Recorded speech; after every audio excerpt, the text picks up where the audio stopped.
What?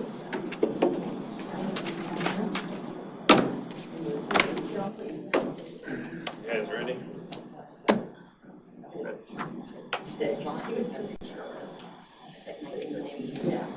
Okay, good morning, everybody. I'll call the meeting to order for this Tuesday, May 30th. At this time, we'll do the Pledge of Allegiance and then have a prayer by Pastor Ron Kiker of Countryside Baptist Church. I pledge allegiance to the flag of the United States of America and to the republic for which it stands, one nation, under God, indivisible, with liberty and justice for all. Let's pray. Father God, we thank you and we praise you, Lord, for your love and for this day.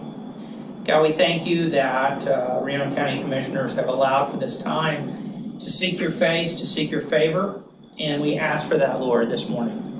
We ask you that you guide the agenda of the meeting, that you would guide the decisions that are made, that they would both be beneficial to Reno County and Reno County residents, but also to your glory. Lord, we ask you especially for your favor upon the executive sessions, Lord, that you would guide them. Lord, that you would be with every member. And Lord, we thank you and for your grace and favor and for guiding us with your wisdom and grace in these. In Jesus' name, amen. Amen. Thank you, Pastor.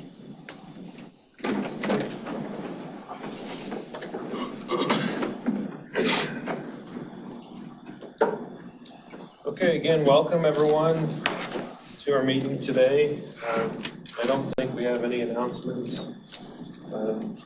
Is there anyone here for public comment that's not on the agenda today? Seeing none. Does the commission have any requests for additions or revisions to the agenda? None? No. Staff has none. Okay, no additions. A consent agenda today has 3 items. Take a motion when you're ready. A motion by Commissioner Parks. Is there a second? Second by Commissioner Hurst. Any discussion on the consent agenda? None over here, none over there. Roll call, please. Commissioner Hurst? Yes. Commissioner Parks? Yes. Commissioner Bogner? Yes. Commissioner Weitzel? Yes. Commissioner Friesen? Yes, motion passes 5-0. Okay, moving on to business items. Item 7A is an RFP for landfill methane program.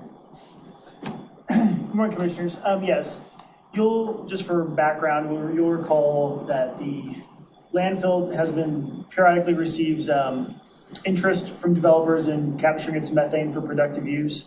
And so to go through a formal and open process, the county staff recommend putting out this RFP, just basically an announcement to any developer that's interested in potentially participating. Show us your ideas, show us how you'd use this, what you would do, how you do it.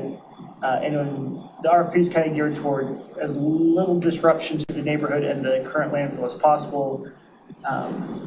And really what we're looking for is just ideas and proposals from people. There were some questions about technology that we'd like or wouldn't like, and really we're just open to everyone give us your best ideas and we'll look through them.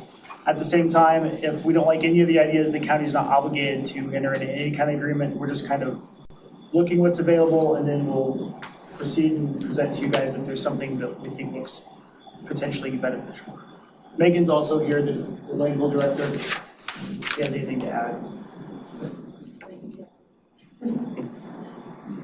Questions? I did this morning send you a typo in section L. That had been Okay, fixed. okay, perfect, awesome. Anything else? Looks like spent quite a bit of time on this. I think the idea is we'll see what's out there and see if there's anything that looks like it makes sense for our situation and take it from there.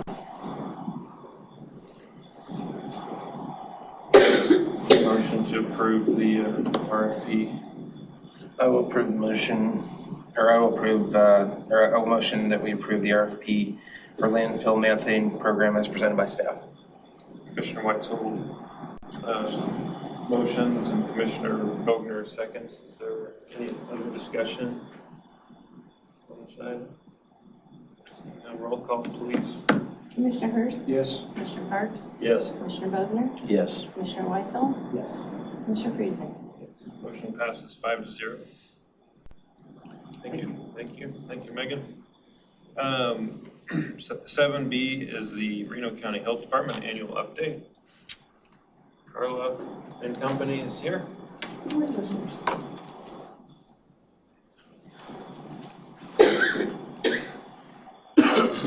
Carla Nichols, Director of Public Health. I brought with me Kathy Winger and Pam Adrian. They are our administrative associates in the health department, have been with the health department, like Kathy has been with us for 35 years. And Pam has been with us for 25 years. So they are instrumental in everything that goes on with the health department. They lay a lot of the foundation for new staff coming in. They take care of all of our orientation for our new staff. And then guide us through a lot of the stuff that's going on with the health department. So we were very excited to bring the history of the health department to you. So I wanted to know if you had any questions or any comments about the information that we brought to you, commissioners.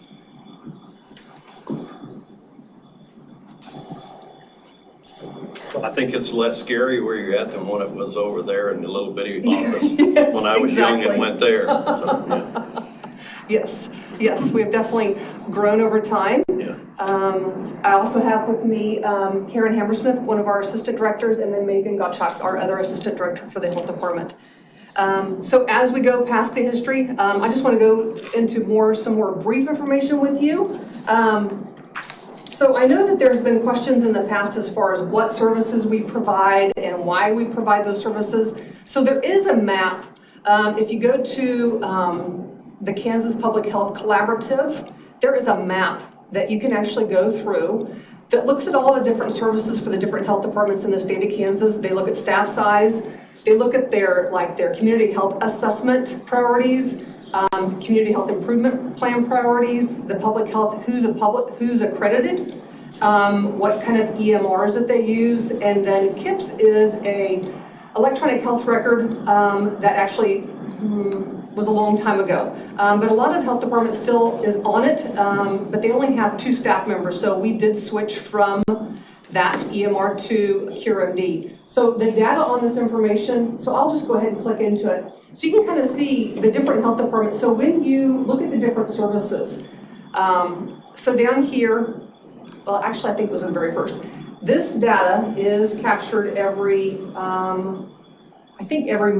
February and March. So this is from February and March of 2022. So in this information, stuff may be lagging a little bit, but it is updated. It has not been updated yet for 2023.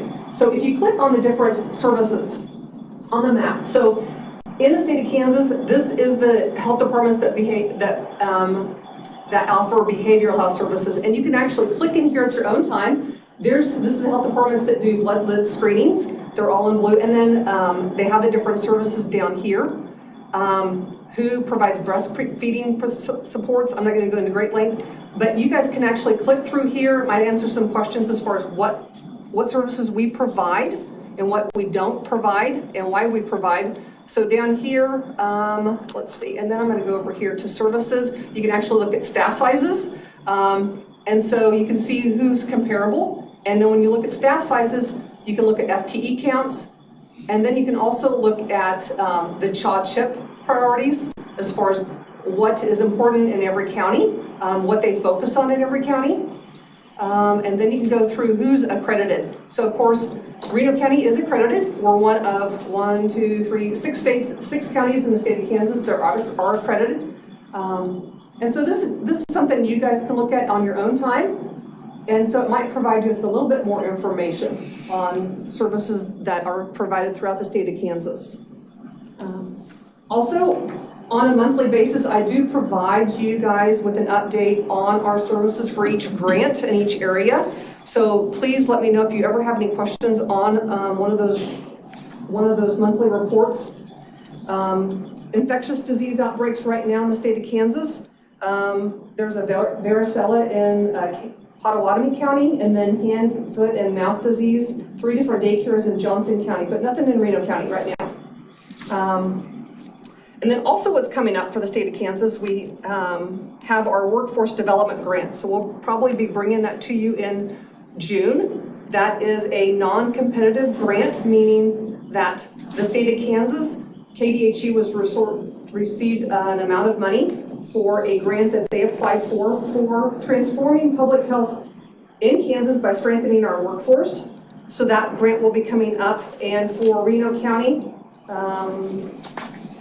we will be able to apply for $158,799, so almost $159,000. And what we will do is we'll bring that to you in the month of June probably, and we will go back and refocus and look at those priorities from our strategic plan on employee support and maintaining and building a strong organizational infrastructure for public health.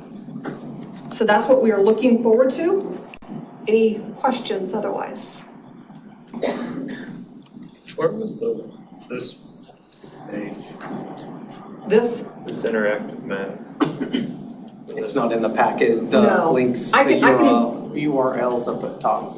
yeah, this phkcollaborative.org, and then you do /interactive-map. Can you send the link? Pardon? Would you be interested in sending the link to Sure. everybody? Sure, can do that. That'd be awesome. Sure. That way you guys can look at it a little bit more in detail, because the services provided differ throughout the different counties. And of course, you can see from our history, a lot of our services were decided by the county commission and from the community health assessments. Of course, that's going to differ throughout the state and then, and different counties. So of course, that's why you have the differences in services that different health departments do provide based upon the needs of that community and the county commission. And I believe, at least anyway, my question was, are we duplicating services? And if we're duplicating services with any for-profit entities in the county, it was my desire that we don't do that, so that way we're not competing with the private sector. Correct. Correct. Agreed.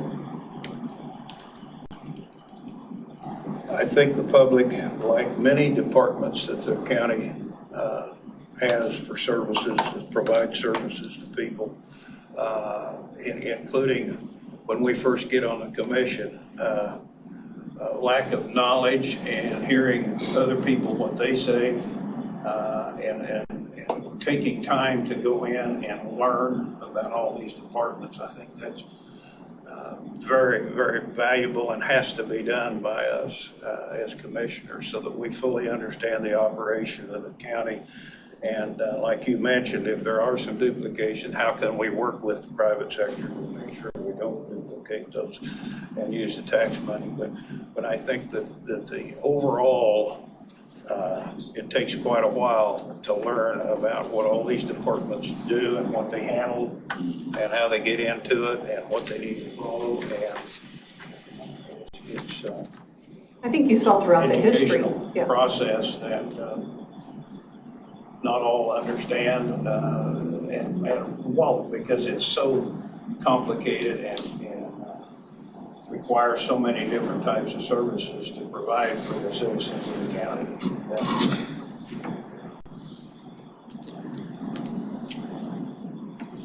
I agree with that, other than sometime back we asked for a comparison of some kind to those other entities within the county as to whether there's overlapping services. Is that something that will be provided in the future with? I mean, you're showing services here and how they develop. Yes. But we have never seen a comparison between all the other clinics in town.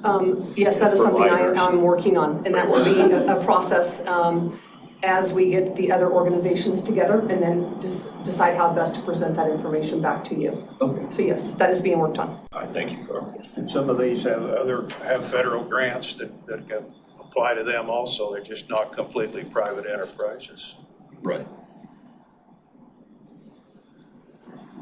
Mr. Bowman, you have anything? I noticed the few clicks you gave us here on this map. Reno County showed up just about in every one, so we must be providing most services. Am I correct in saying that? A lot of them, but there are gaps. There are times that you click through and we do not provide that service. And again, that hasn't been updated yet, just like recently where we stopped doing our like Can Be Healthies or Will Child exams because there was not that need in the community. So it is basically interactive, and it can change from year to year depending on the county commission needs and the needs of the community. So that does change. I just noticed we were coming up quite often, which can be good if it's needed. Thank you.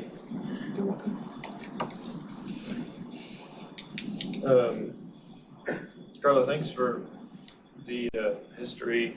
That was interesting. I'm sure people would like to see that. We should put that on our website for sure. And I'm sure it's on the commission agenda. Yeah. But it might be good to put it on your page. Okay.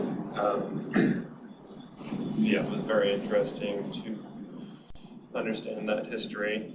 I don't have any questions. This is a good, very detailed report. You've got a few more minutes if you have anything else you'd like to present this morning. But No, we'll take the time later on for all right. environmental health, please. Appreciate representatives from your staff being here and their long term of service to the community. Thank you for that. Thank you. Thank you. Thank you.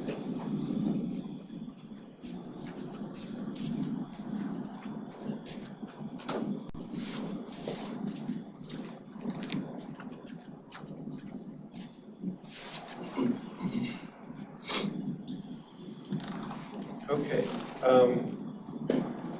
Item 8 is 2 executive sessions.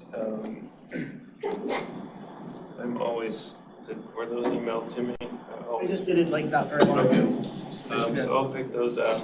I wanted to do, I know there's at least 3 people in the audience that are here for item 10A, and it looks like we've got a good 40 minutes of executive session. So I wanted to check in with you 3, see if you have time to wait. If you don't, we'll take your comment now just so you have a chance. But I'm seeing head nods. You can wait a little bit. Okay, thank you for that. So with that, let me pull up our executive session items here.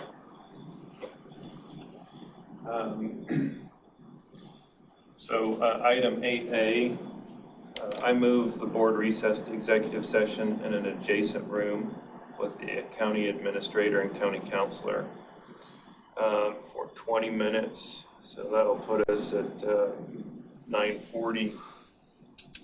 The subject will be subject matter to be the county personnel and to be county personnel, and the justification for the executive session is to discuss personnel matters of non-elected personnel. Is there a second to that motion? Second by Commissioner Parks. All in favor say aye. Aye. Any opposed? Motion passes 5-0. Okay. Sheriff's Office. Sheriff's Office.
It's on? Good.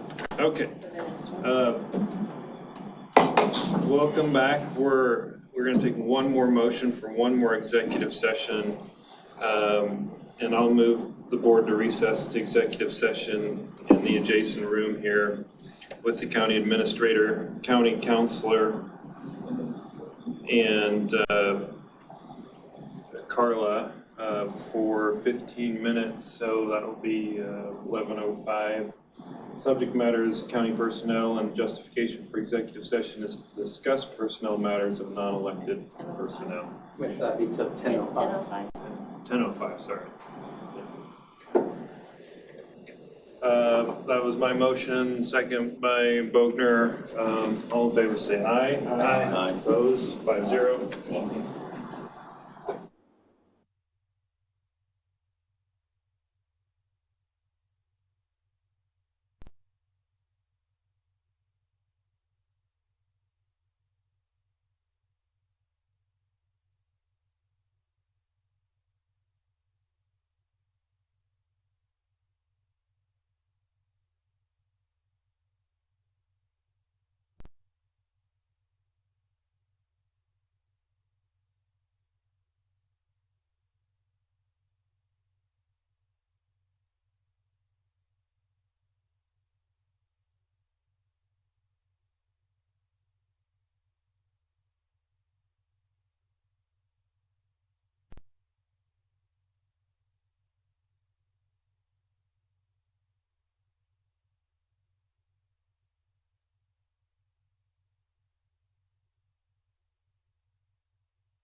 We'll go ahead and reconvene this meeting.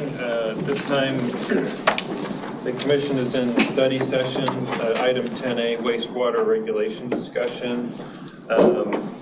We have a panel here. I think we'll do introductions. We also have likely some public comment. So I think what we'll do is we'll go through introductions from the panel, and then maybe have just, I can talk just briefly about what I think the commission is looking for today, and then maybe you could talk briefly about what you'd like to accomplish, and then we'll do public comment and then get into the weeds. So the first intro should be about a 5 to 10 minute deal. Does that sound all right? Is the commission okay with that? Okay, so if we could do introductions first, Carla. Good morning, Commissioners. Carla Nichols, Director of Public Health. So I have with me today Megan Gottschalk, who is our Assistant Director of Population Services, and she supervises Darcy Basie, who is our Environmental Health Supervisor. Okay, KDHE.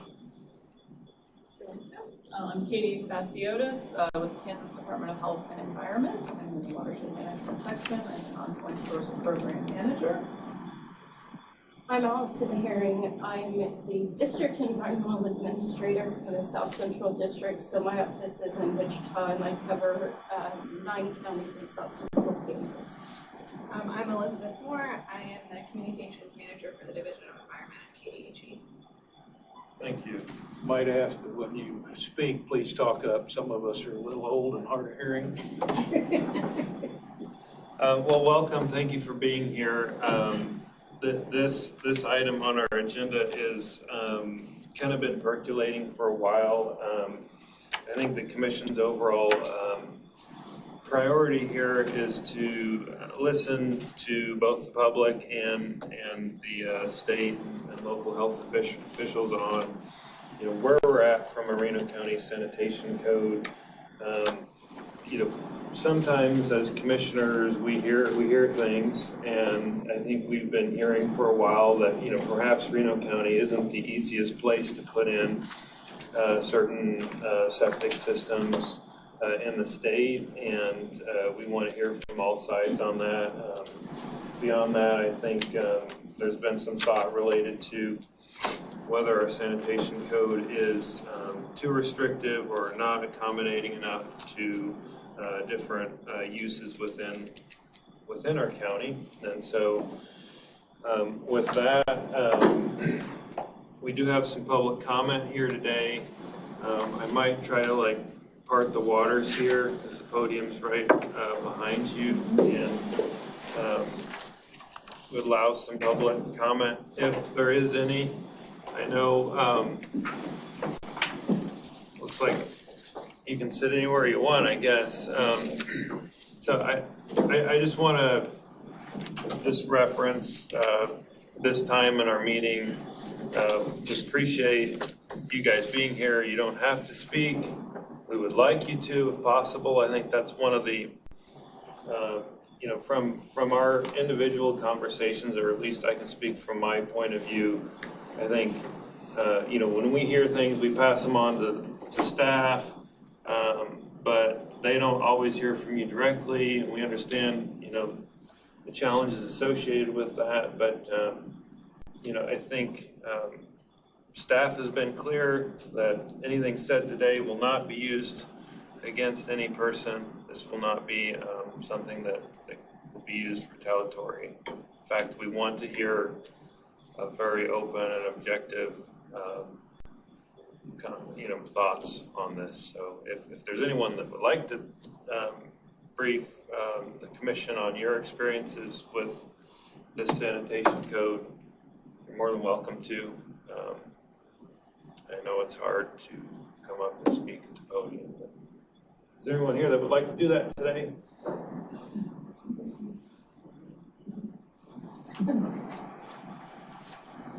Ron's always the bravest person on this issue. Yeah, I'm pretty sure y'all know how my thoughts by now.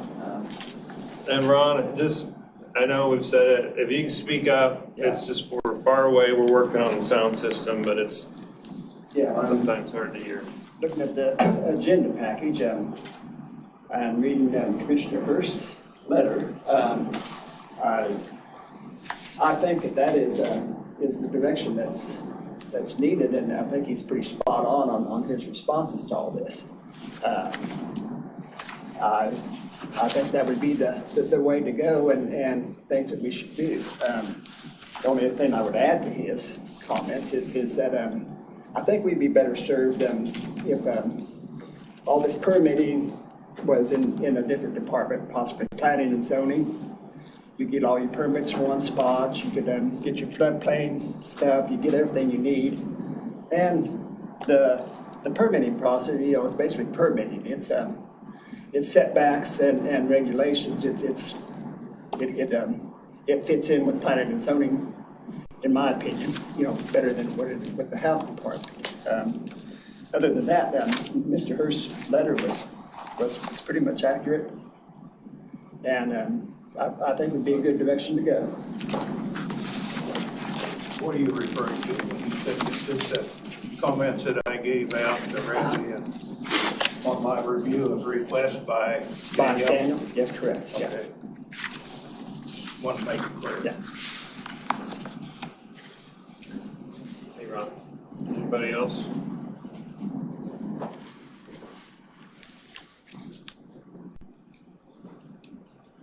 So I'm Marcia McConnell, 3616 East 43rd here in Hutch, just outside of town. And I'm here as, an advocate for those who have septic systems with their homes. I'm a realtor, have been for 23 years now.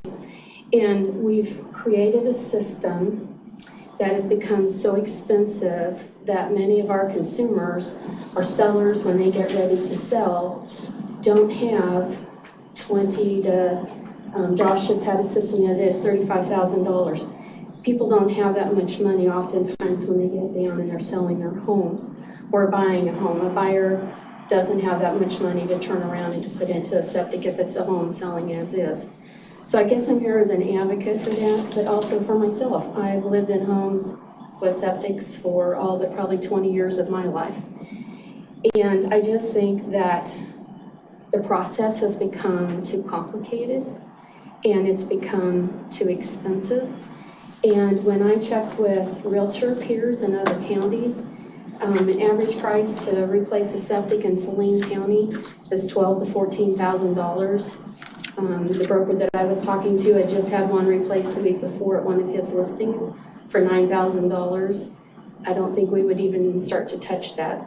We have some additional requirements that other places don't. We've been told it's because our soil is different.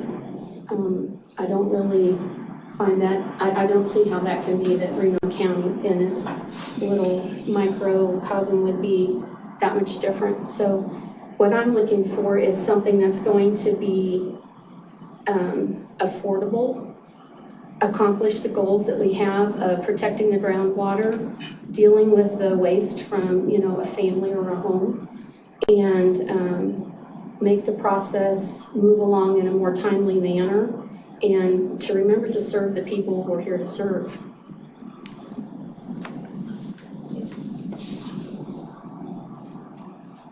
Any other comments? I've got couple, 1 minute.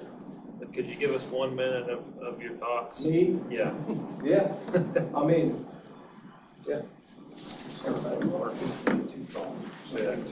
Say that again. Josh Barkley Plumbing. Don't really have a whole lot to add to what they just said, honestly. I mean, everything from what Ron wrote, Mr. Hurst, to what Marcia just said. I mean, I think everybody's more concerned about simplifying timelines and cost. Cost to the consumer has gotten pretty crazy. I just put one in with an aerobic tank to kind of give you some background, and the 3 tanks I bought cost $10,000. So that's not installed, that's just sitting on the ground. And so I think if we could simplify the process, maybe look at some of the different things we do and maybe take advantage of some of the new materials and stuff that are out there, we might be able to make it an easier process, I guess, for everybody and a cheaper one. So, Josh, a couple of questions. When we talked, you had mentioned, and I'm sorry to put you on the spot. it's all right. Like some of your vendors have labeled our county as hard to work with. Correct. Can you, So to like kind of expand on that, I guess what I'd say is there's a lot of times where we want to do a practice that's kind of utilized in other counties and stuff like that. And when we try to bring that to this county, a lot of times we're asked for,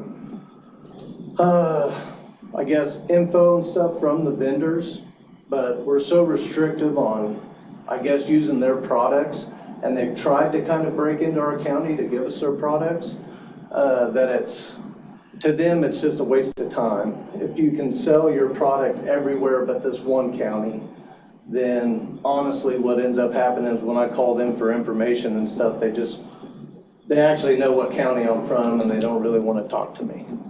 A lot of other counties, I think, they've gone through the process of getting their NSF like ratings and stuff like that, and other counties deem that as a good enough, to use their products in their town or county or whatever, so. Could I actually ask you to just put a finger on why that is, in a nutshell? I think it's just, they come here before and spoke in front of some commissioners and stuff like that, and just didn't really get anywhere. So, I think to them, it's just I hate to say it, but a waste of time. If you can sell your product everywhere, then why go any further? and these are products that would be maybe less expensive than Less expensive, a new way to do stuff, maybe more intelligent. There's a lot of ways that we can treat the water in the lateral piping as well as like with an aerobic tank or something like that. Just a better mousetrap for those different situations, They're used pretty prevalent in other areas, so it's just pretty tough. Do they come with like engineered specifications or certifications, or how do the? Right, so a lot of it comes that way with drawings or anything, specifications on how to install it. A lot of it comes from continuing ed. We go to a lot of those continuing ed type classes. A lot of them are put on by the manufacturers. Here's some of the new stuff we're doing. They're paying your way through it. So they put on demonstrations and stuff on how to use their products and stuff like that. So, with a lot of our trades, we have continuing ed processes. So that's kind of how plumbers or septic installers or electricians or anything kind of figure out what's out there and how to utilize it. One other question for you. It sounded like most of everybody that's installing this in the county is licensed by the county, right? Correct. Okay. And then there's certain criterias, and you have you go to conventions or training seminars, and you get a certificate for like a soil analysis, as an example. So Correct. You're certified to look at the soil. Is that a fair statement? It'd be fair that there's installers in here that have taken that course. I have not. Okay. And then one of the problems that was brought up that I heard was you can have the same soil, and you look at it, and then somebody from the county looks at it, and there's two completely different Correct. analysis of Yeah, I mean, for short, I guess what I would say is there's a lot of times where county performs like our soil profile, but like in your guys' code book and stuff, you're not really ultimately responsible for the system. And that there's kind of a gray area when these systems prematurely fail. I mean, we're hoping to put something in that's 20, 30, 40 years.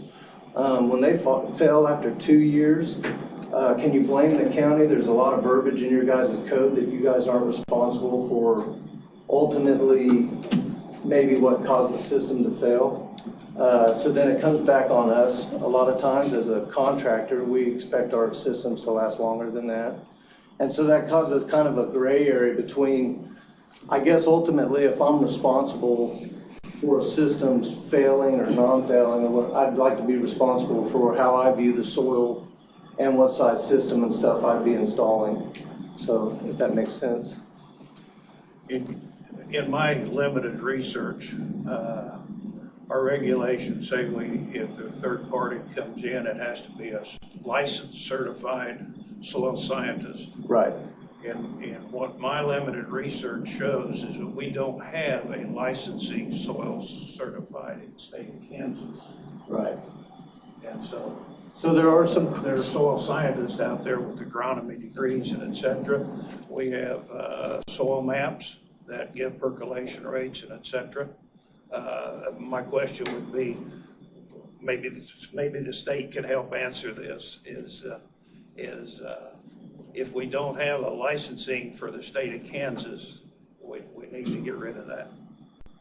And then one last question I had is, what's your view on protecting the environment in Reno County?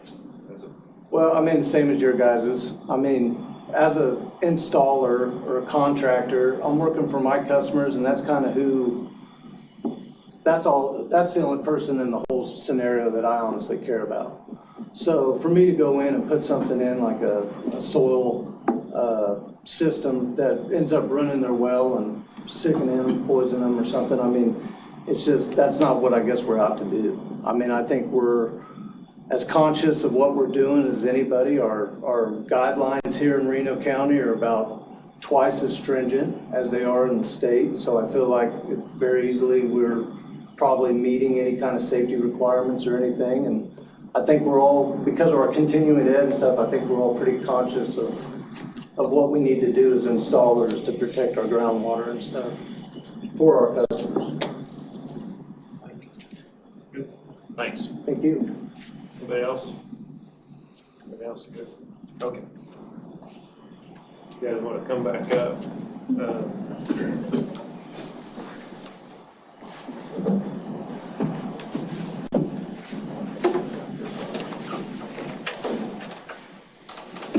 So, Carla, given this is a study session and we don't have a specific agenda here, I think we heard from the public a little bit. I think maybe we'll just start, and I'll go around the room with the commission just so you guys can hear, our thoughts, if that's okay, or would you like to go first? Okay, I didn't know if you had anything planned specifically, but so I might kick it off and just say, I think, from my point of view, I'd love to see, hear a reaction to some of the comments from the industry, and then love to see, what we can do to maybe simplify our code, understand whether there could be more opportunity for, case-by-case basis approvals. I know we have that in here. My understanding is it's been pretty hard to get waivers in the past. And then I think there's been some conversation about, taking this back down to minimum state levels and then allowing the health department to bring back a revised code that kind of builds on the state code rather than trying to do the opposite, which is kind of tear into this and modify all of it. So those are my thoughts. See Commissioner Hurst making some thoughts. Commissioner Parks, do you have anything else to kind of tee this off? No, the things that I've heard has been the soil controversy, and that was brought up today, that there's such varied opinions on that, and I'm kind of on the side of, after reading the literature that came out and some of the comparisons, it is quite more stringent, our codes are, to work within. And I've worked with several counties and cities around different areas, and some are tougher than others, and there are some reasons for those in some areas. Salina, for example, the city is a lot more stringent on the water up there than we are here, and some things they require. But I've also worked within where Patrick's at as well, in Great Bend, and you can move a well around pretty easily with a waiver into some areas that not necessarily next to sewer, but where they've got requirements within the city, and they're pretty easy to work with in that regard if it's not a safety or some kind of issue like that. But I would probably, in my heart, think we'd ought to look closer to coming back to the original and starting there, because it would be so much simpler when most of the state of Kansas is working within these minimum standards. And I don't think, in my opinion, that the state, because I've talked to some people that are on the state, had been prior on state water boards, and they don't feel as though we need to reach any further than that. Our soil compositions are such around here that we don't need to do some of the things we do. Don't need to necessarily do testing. If they're not doing it in another county, if you went northeast and it's rocky and some other areas like that, you may run and encounter some other things, but that's where I'm leaning. I think we'd ought to simplify it greatly on a couple of reasons. We certainly don't want to do something unsafe, but I think we're here to enhance the county as much as we can for growth. We talk about that as a commission. We talk about that as a county, and the city talks about that. And this would be a step in the right direction for that, in my opinion, to make it a little easier for commerce to come here and do some things. And I don't believe it would be unsafe. You can answer to that later when you're up there if you'd like to, but I don't believe the standards that are in this, and when I hold them up there, it is twice as thick. So that tells me there's more in there than we need to have in there. So I would say I'd like to see it changed in that regard. I'll yield over to Mr. Bodner here. Well, in what I've read both extensively, we were provided that. Biggest differences I've seen between Reno County and the state requirements is sometimes distances on certain things away, which could create some problems with the right size lots and things. I don't know why previous commissions adopted those stricter regulations. But in talking with several contractors, real estate people, Reno County is hard to work in. And we've got to get ourselves in a better position. May require some rule changes, and probably going back to state standards would be a good start rather than our own. But and there are some other issues where we just need to sit down and communicate and get some things straightened out, because there have been enough complaints. So I'd say it'll be a combination of things that we need to address, and you know, you take the first step on the longest trip. One step at a time, start through it and figure out what we need to do, and let's get it done.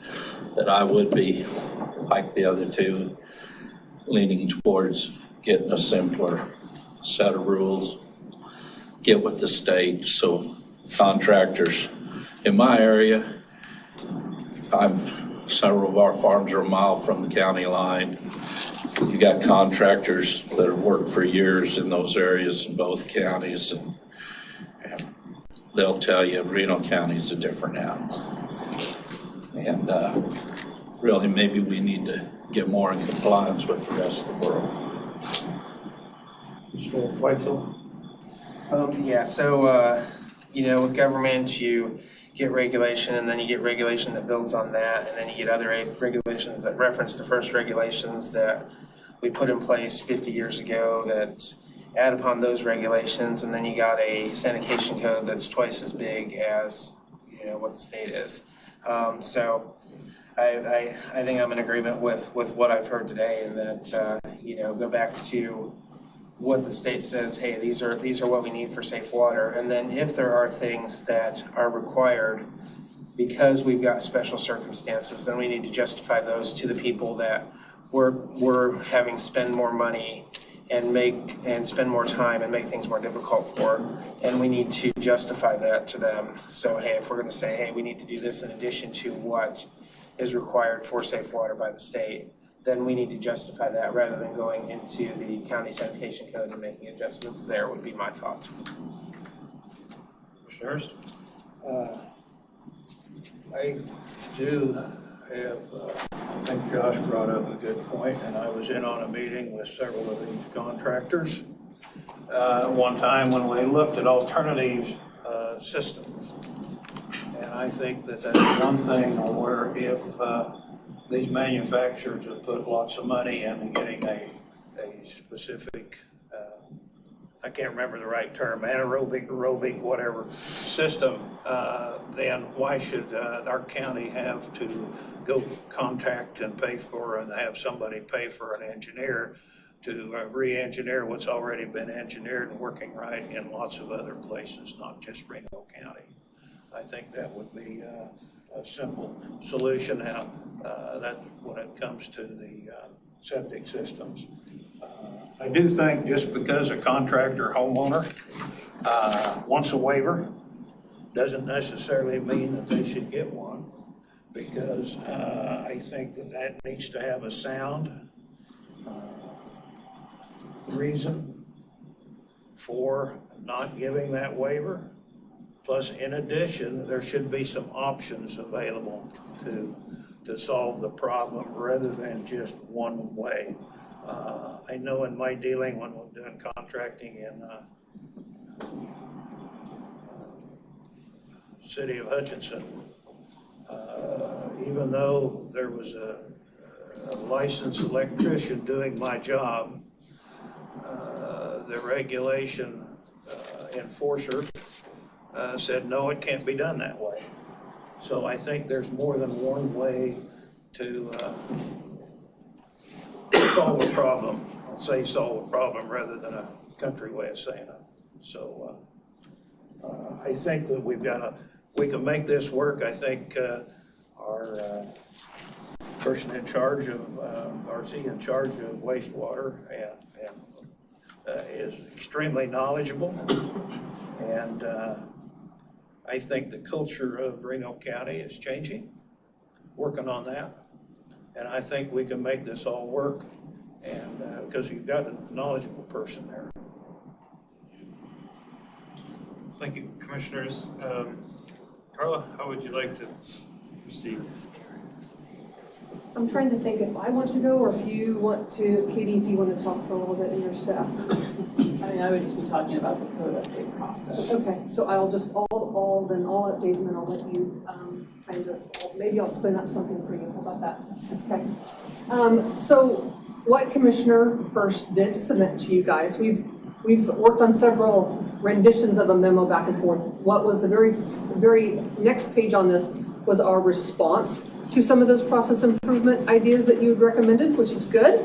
I think with anything that we do, we want to try to look at, I mean, how can you do it better? And it's something that you're always looking at, whether that's it's not a point in time, you're constantly looking at ways to do better.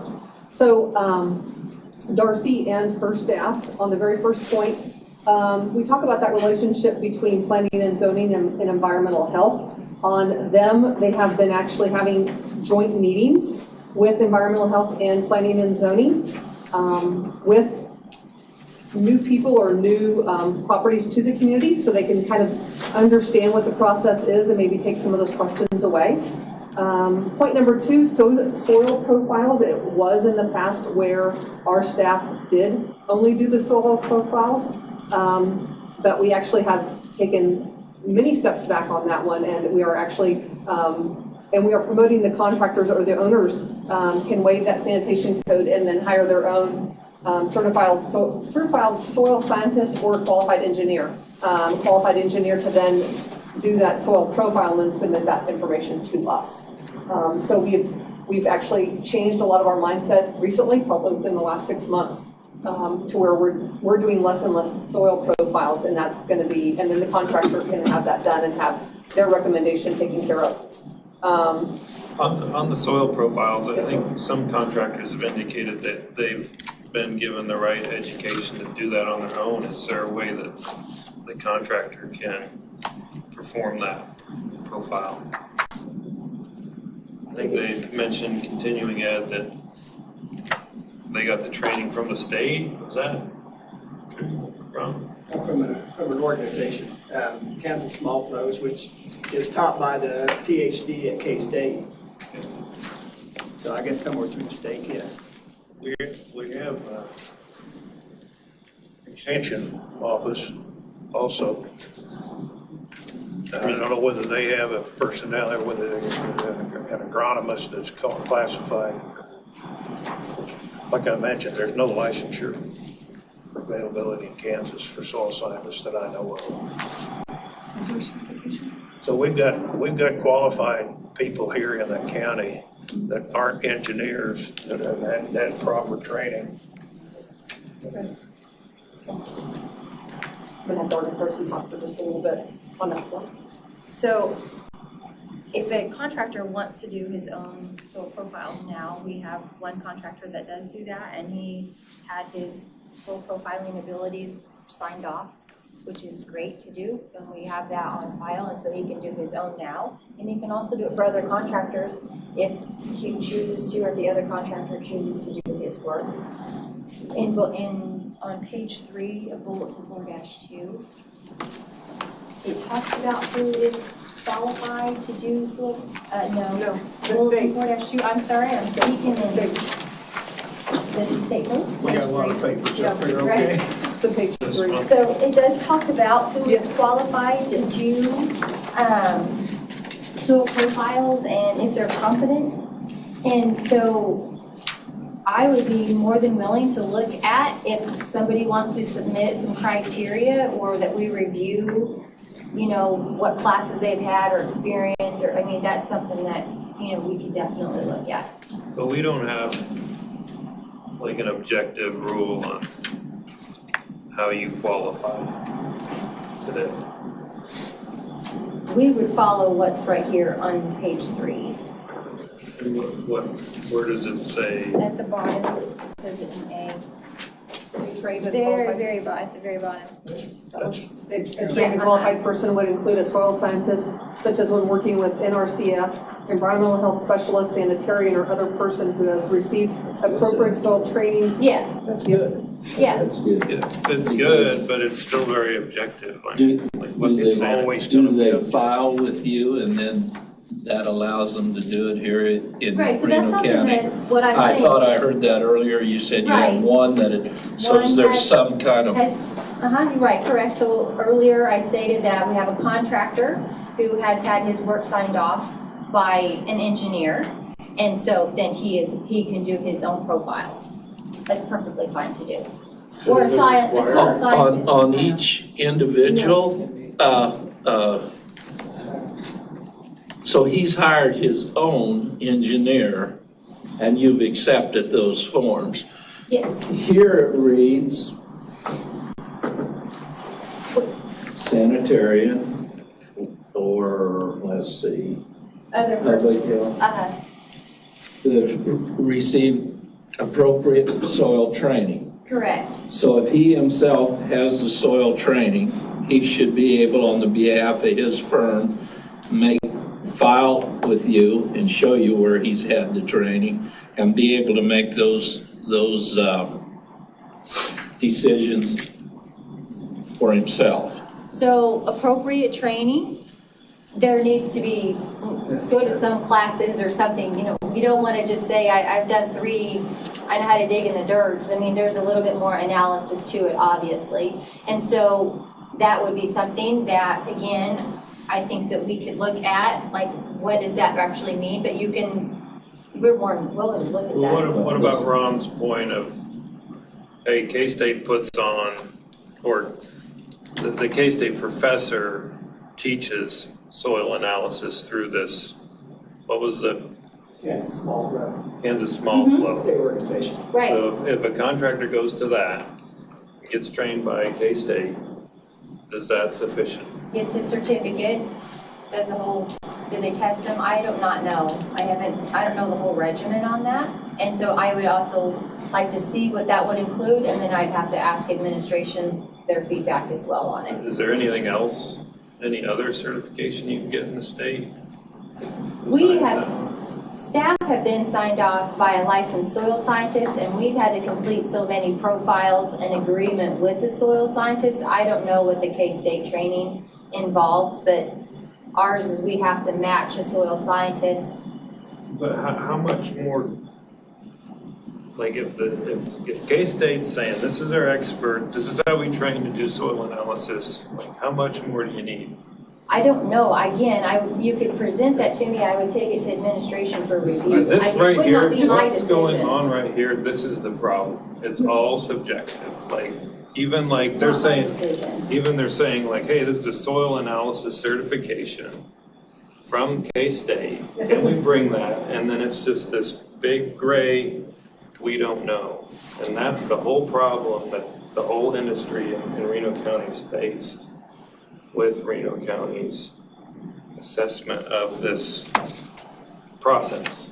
So we have to stop that. Like, we need black and white, yes and no answers, clarity for the industry, and like just saying, I don't know, like that means you can't do anything. Like that's not helping industry get past what we need to get past. I've done enough soil judging years ago, and this states it pretty clear in a site and soil evaluation. You first look at the soil survey. It gives all kinds of information in the state soil survey. If you want more, and if you've been to a class, PhD, get the certificate back to the county. Get a copy of the courses that went through to satisfy the health department and the state.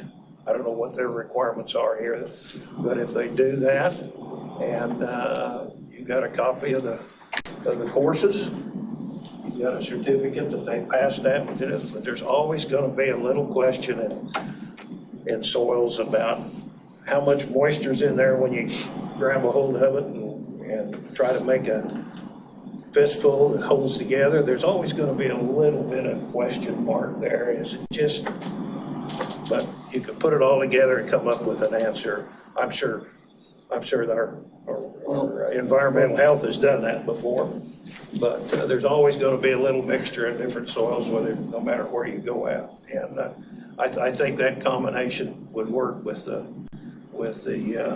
certificate, the core study, so you know what they're doing. And if there's a question, work it out together.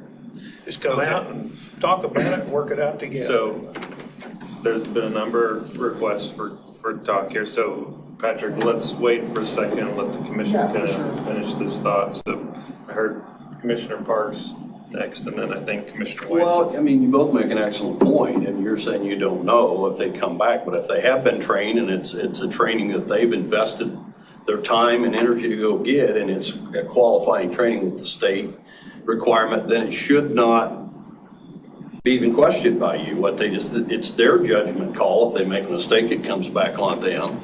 And I don't understand. I'm kind of with Daniel. I don't understand the conflict of we don't know, because that's not a good answer for anybody that holds a job up.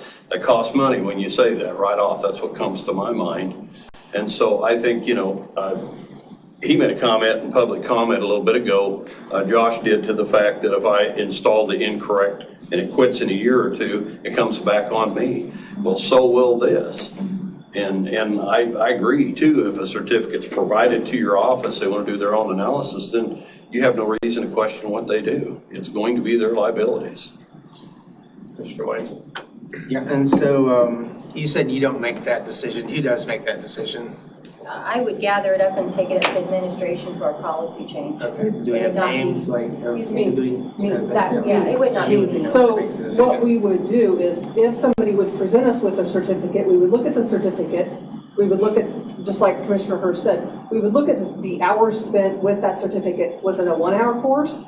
Were they actually in the field with that scientist and actually did some experiments, just like any other qualified individual? I mean, was it a true certificate program? How many hours was in that certificate program? And then, yes, then definitely we would sign off on that. We have not been presented that information.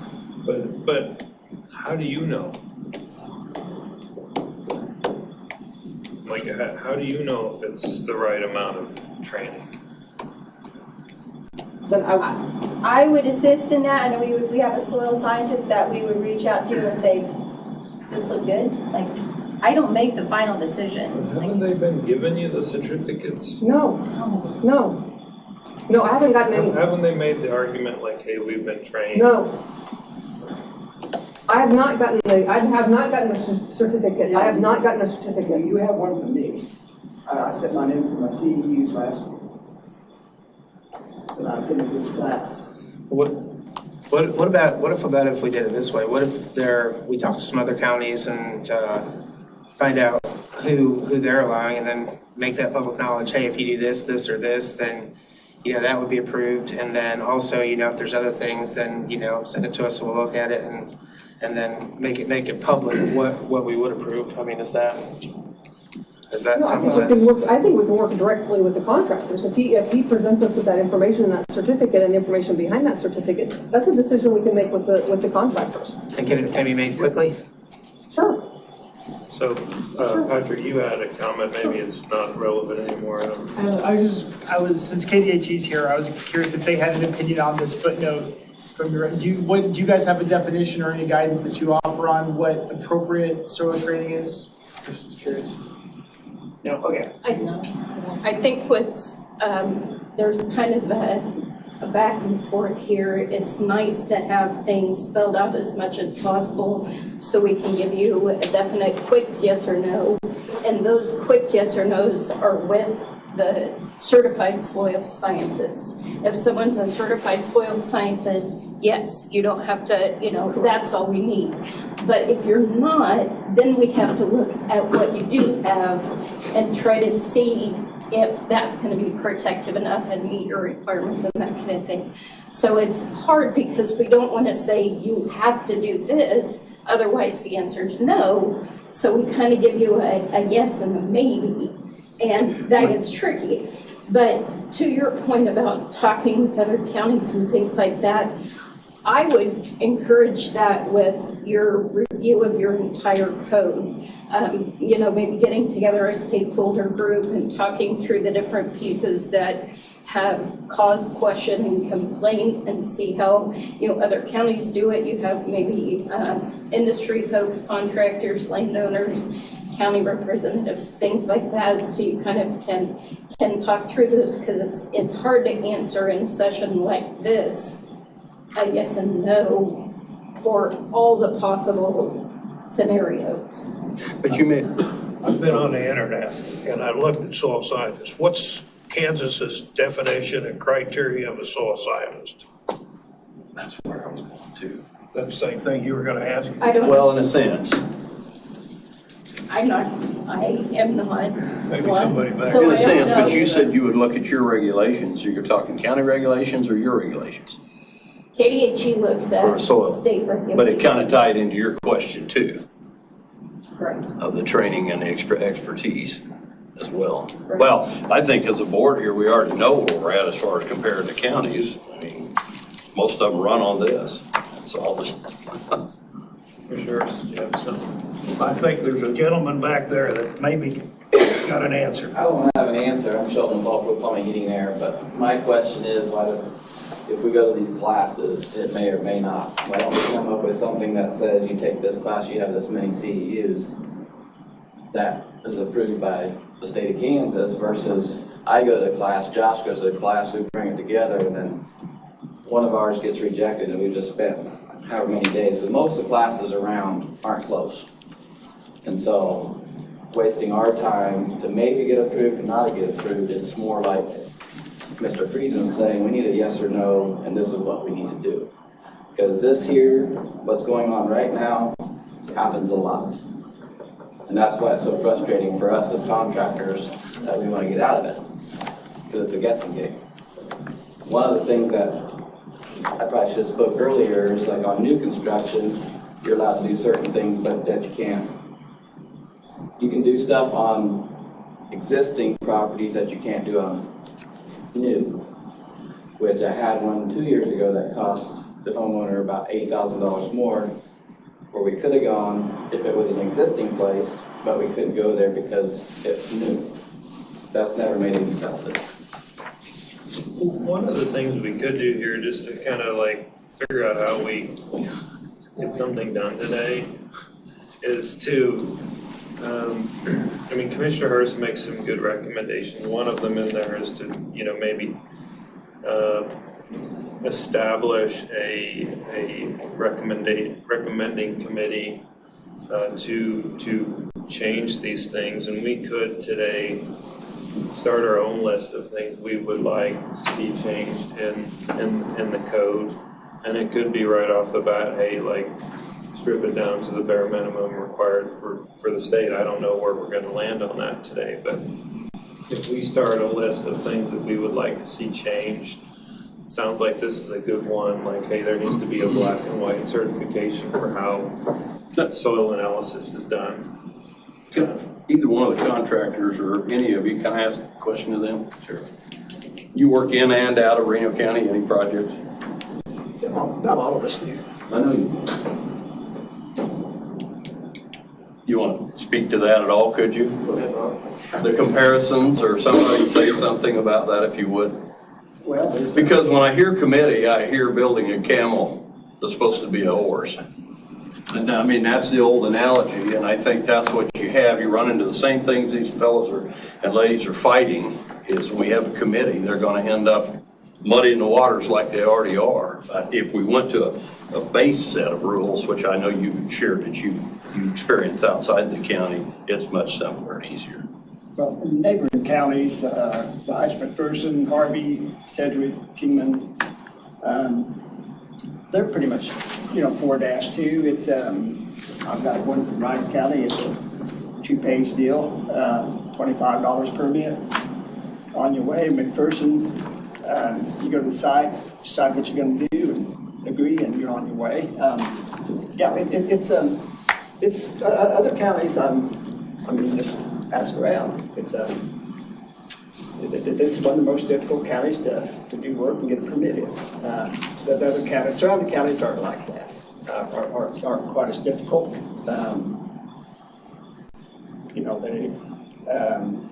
The state that does not mandate them, that they have their own rules. But the state's got their basic guidelines, and they, they don't think the county picks their own. But no, we all work in different counties, and it's more difficult here, that's for sure.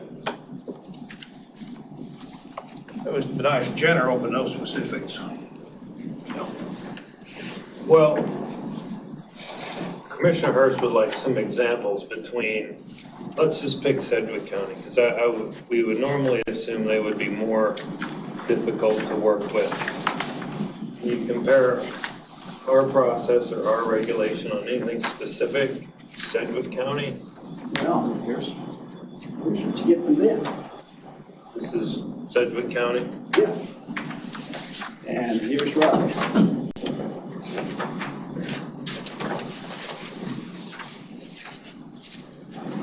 Ron, I don't know what I'm looking at here. Well, basically, that's what you do to get a permit.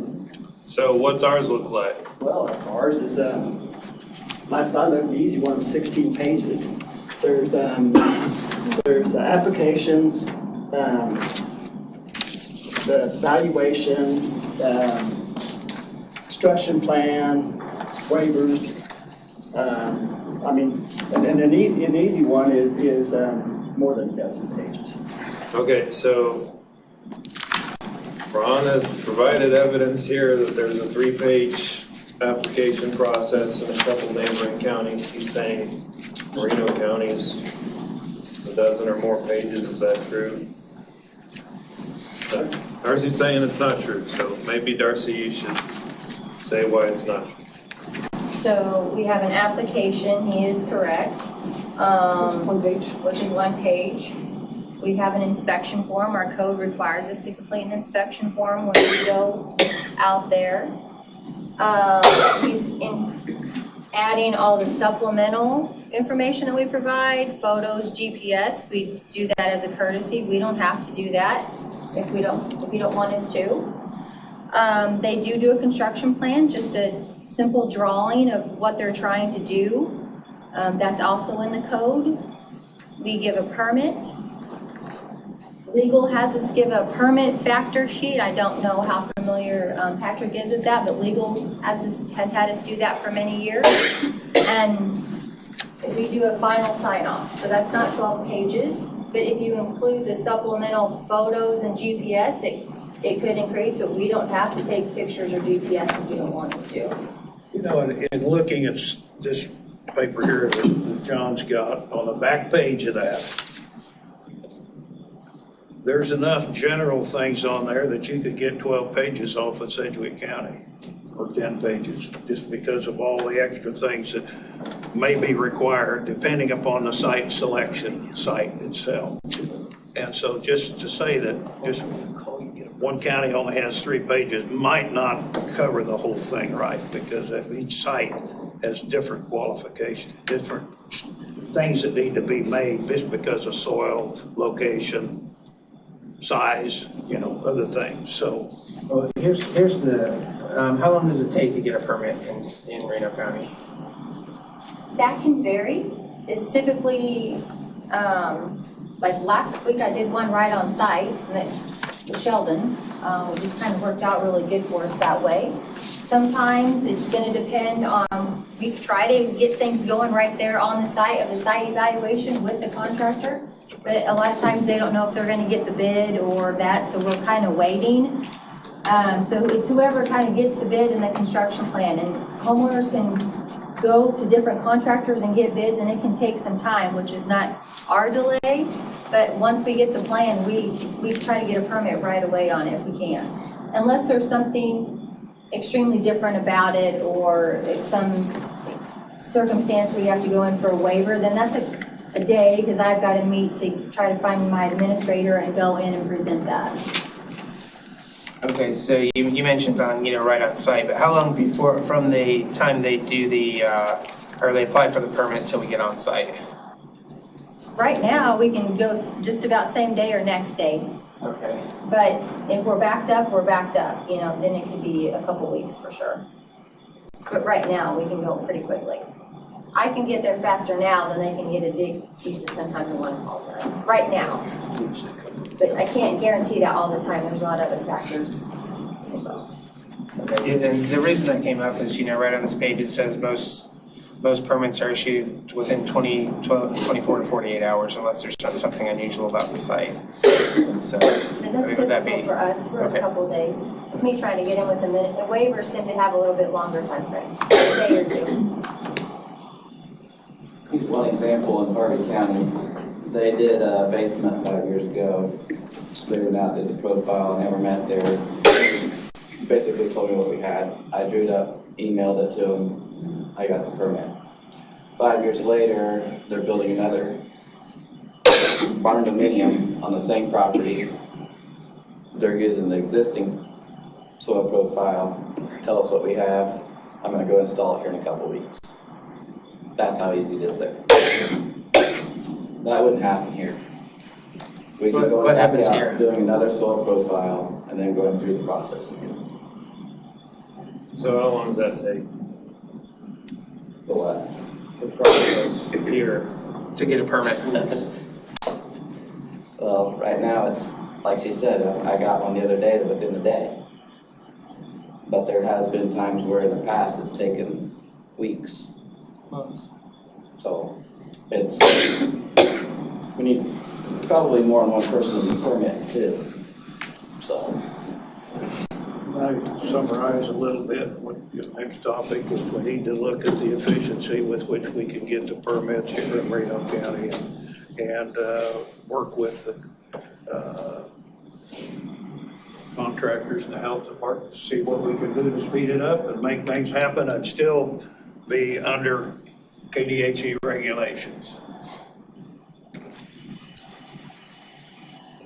So, just to keep things moving along, what straw poll here of the commissioners? I mean, how many are in favor of, potentially reducing our current code to state minimums? Myself. Yes. Okay, so there's a majority of the commission that's, or 100% consensus that this needs to be reduced to this. As far as specifics that I heard, that I think maybe we can get some consensus on here. One is there needs to be a clear black and white requirement of contractors on what they need to do their own soil profiles. It's like a set of certificate or whatever. And I think given there's some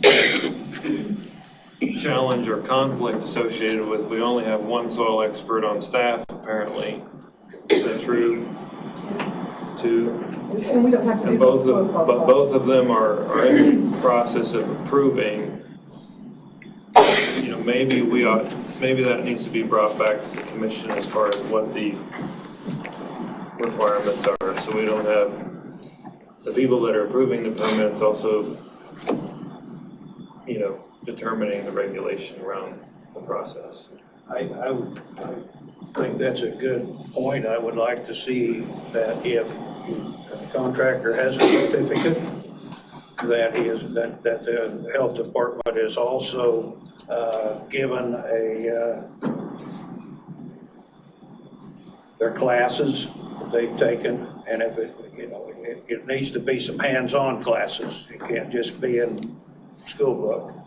And the reason I say this, Chairman, is because for $119.99, I can get an honorary doctorate of divinity off the internet.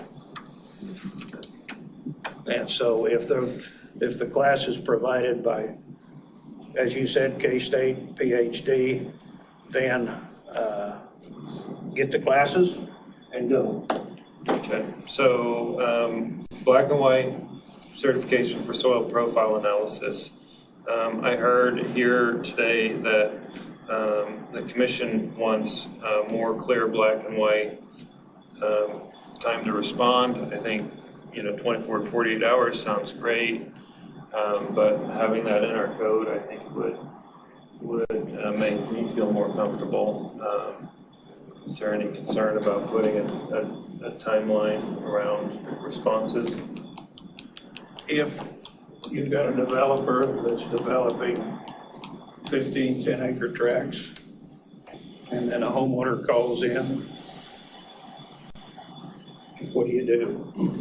If you're working on those 15 or 10, and it takes more than that, you got a problem coming up. Do you put the developer off and go to the homeowner, or what? But I think you could make that as, if at all possible, to get it done.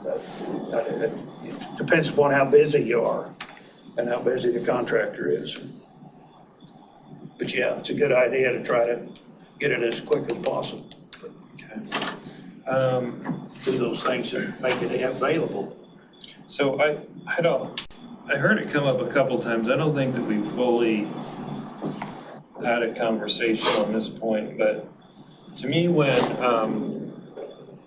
when you have a system that is reviewed and analyzed by a professional engineer that's on a site, and the professional engineer puts his seal on it, risking his license or his or her license, like that should be like without question approval. Like there shouldn't be any question from staff once somebody brings a PE stamped site approval. Is there any disagreement there? So are you talking about a closed system thing, or I'm talking about any system that a professional engineer licensed in the state of Kansas has reviewed the system and its application for this particular property as it applies to the current code.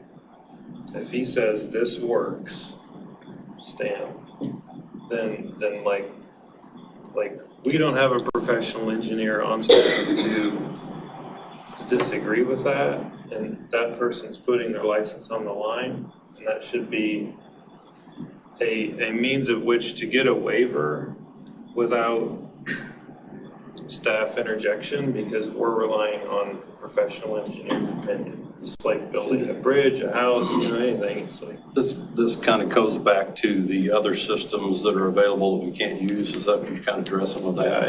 anytime, that's why they have a license, right? Like, if you're saying this bridge will work, or this home will stand, or this septic system will do its job. It's really no different than construction of a building. If it has an engineering print, you buy it from a company that puts a kit together even. In the city, just for example, the city requires an engineering stamp on that of some kind. If you have the accommodating paperwork with that it's applicable, whether it fits the policy or not, it ought to be accepted because they provided that, even though it's maybe not exactly what they would have engineered. So, Commissioner, what you're suggesting kind of reminds me of an issue I have with the code that's kind of doesn't exactly answer your question, or your statement. I think, generally speaking, I would agree with what you're saying. There might be times when I wouldn't agree with it. The issue I have with the code, if you guys amend it, I'd like to look at the appeals process. Currently, it's written up that if there's an appeal from any adverse ruling by this board, by the environmental department, it can get appealed to a board that includes county employees. And I would be interested in an appeal process where the appeals were done by the county zoning board, which is to me a more objective board that could then listen to an engineer's report from the contractor, could listen to some more objective criteria and kind of have a more neutral ruling. I think that's possible. We'd have to get KDHE to approve that. But to me, we have a good planning board that handles difficult things, that listens to engineers. Sometimes they listen to dueling engineers debate things. I think they'd be capable of sorting that out. And then maybe the contractors or the homeowners would feel a little bit like that was a more neutral place for them to be heard. That's just my suggestion. Would it be similar to all matters that go before them where it eventually comes to us? I would strongly prefer it to be like some matters that go before them where they get the final approval, just because I do think having an open meeting, in my personal opinion, commission level is not where sanitation, specific site property sanitation debate happens. But you say that, but every zoning appeal comes to us and they're all subjective. I mean, what's the difference here? I just gave you my opinion. I think it's far into the weeds on it. What's it's just a different code and they're asking for an appeal and they, in zoning, right, they would have like a setback issue. And in this, it would be like, well, can we go to 50 feet instead of 100? And in my personal opinion, it's a little bit less politicized if it's just at the planning level commission. Well, that's true. But I think anything would, yeah. But I mean, yeah. I think anything would be. I think the current system I don't like, and I'd like to get it into a different system. But the practical side of that is it's just another step and it holds people up. Yeah, I mean, every code has to have an appeals process. I mean, so you're gonna, no matter what we have, we're gonna have something for appeals. It happens, I understand that, yeah. And that's not what, we'd rather get these solved. Obviously, the goal is to get these solved and not have to have someone appeal. I agree with that. It's 30 to 60 days. Well, yeah. So so just on the professional engineer approval, the suggestion was simply to make the waiver essentially presumed. Like I'm sure staff can argue against it and bring it, if they want to, but making it more clear that, if you've got a professional engineer designed system, apply it to that particular property, it should be presumed approved, subject to some, extraordinary objection. Is everybody okay with something like that? Okay. So I think the next thing that, and again, I don't know if this has been fully brought up yet, so I'll bring it up. I have this, it's been brought to my attention that currently staff can make amendments to this code without us. not to the actual code, I think to maybe interpretation, I'm not sure, but there's nothing. I don't think that's true. I think it's in here that there can be administrative changes made. Policy amendments, is that what you're referring to? Well, this is what, like, everything is so unclear. Yeah, policy. What, does this include policy? Is there It says in the policy? front of the code that the county has the administrative authority, or the health director can make policies to enforce the code, if that's what you're referring to, but it's definitely in there in chapter 1.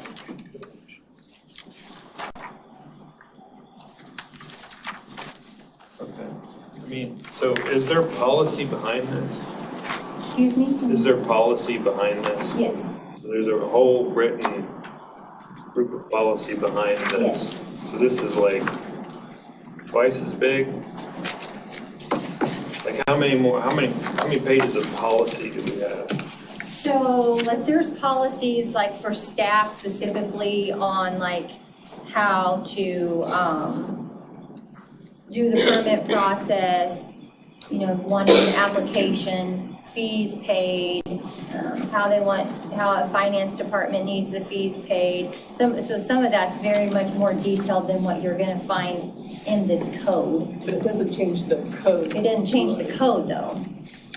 It's like me saying, Darcy, I want to make sure that as a business, that the contractors are submitting a plan and paying for that plan before we go on site. It's just an administrative policy, does not change the code.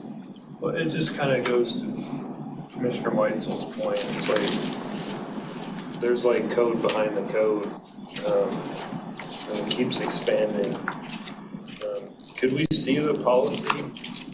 Can we get a copy of the policy behind the code?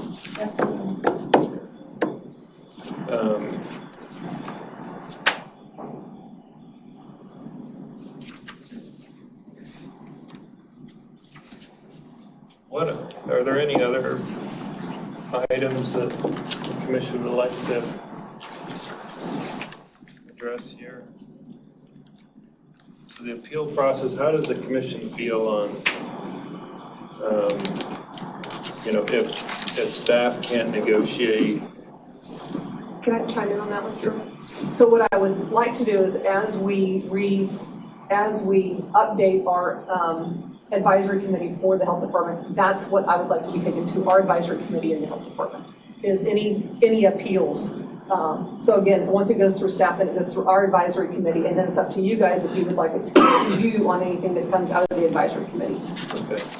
But I think there's dueling suggestions here, because the county counselor suggested it might go directly to the planning board. He suggested it stop there. I was questioning whether it should come to us. So what's, In my opinion, it shouldn't necessarily come to us on the appeal process. If I understand it right, you have put one other member. We will, once our advisory committee is updated, it will have representation from a sanitary services provider and then a homeowner. You're gonna add a provider, a contractor? Yes. And a homeowner? Correct. About that. Yes. To me, and that takes place, in my opinion, of pretty much what I was suggesting by having, like Sedgwick County does with. Now, the main thing is, if you go to the planning commission, I think that's okay, but it takes too long. If you have an appeal, can you put your appellate committee together quickly and give an answer quickly? We would just look at those guidelines, and then those guidelines have not been finalized, we can amend those guidelines. And when that comes, Tom. So rather than take 30 or 60 days, you can get it done in a week or 2 weeks. I really think we ought to make the rules such that the appeals should be very minimal. And then if there is an appeal, I think that group is an advisory group. I mean, I agree with Patrick in that the planning board that's their whole, that's what they do. They just look at variances and, you know, they take evidence and they have a whole process. Staff does a good job of going through a process there. I agree with the point that it would take longer, but they're gonna probably be better kind of set up for a process than an advisory board. And like the whole, like, I mean, eventually you can appeal this to district court, right? And if you have a mess in the middle, not saying that advisory board would create a mess, but if you have kind of a less formal process and then you end up in court, it's like, what happened during that? It's like, well, it is. Well, I don't know if the goal of the meeting today was to solve all of it. I don't like the current appeal process. It just seems a little bit like, I think we don't get very many appeals because people feel like they would be appealing to the same people who made the decision the first time. And I definitely think that they're, my thought on planning commission was just it could take longer. They have a regularly scheduled meeting and they deal with stuff.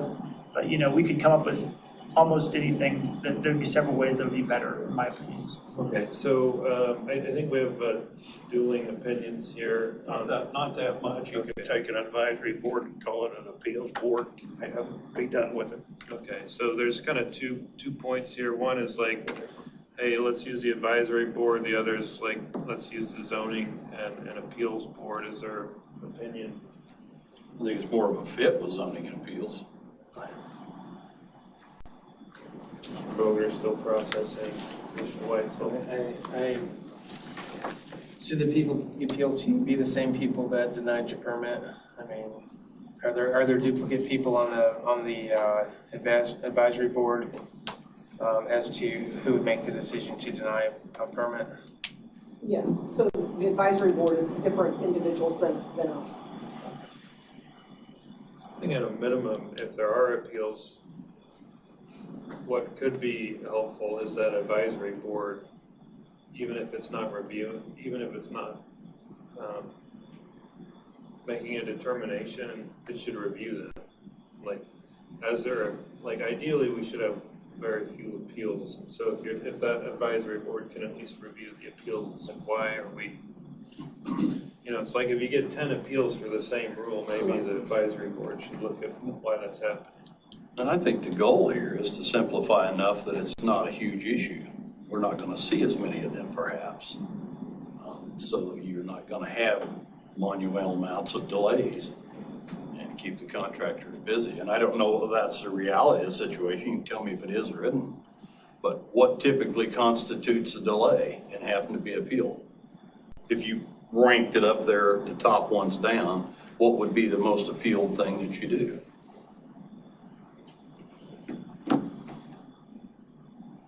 Probably, and I think you've kind of talked about it already, would be some of maybe the product stuff and how it's used on sites might be it.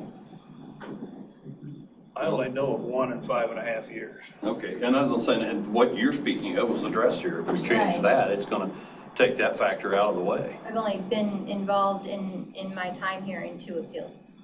Okay, and then allowing them to do their own soil if they need to, if they're certified to do that, that'd probably be pretty much eliminated. Mr. Boger, did you have anything on this? No. Well, I'd rather see it stay with the quick deal looked at by the, rather than planning and zoning, which is a drawn out affair. As long as, I guess what worries me maybe is they're an advisory board, but and they should be taken seriously by staff, but that may or may not happen, but it would be a quick, fast way to get a lot of input and get something done. I like that idea. Well, how about this? How often does that board meet, or how often will it meet?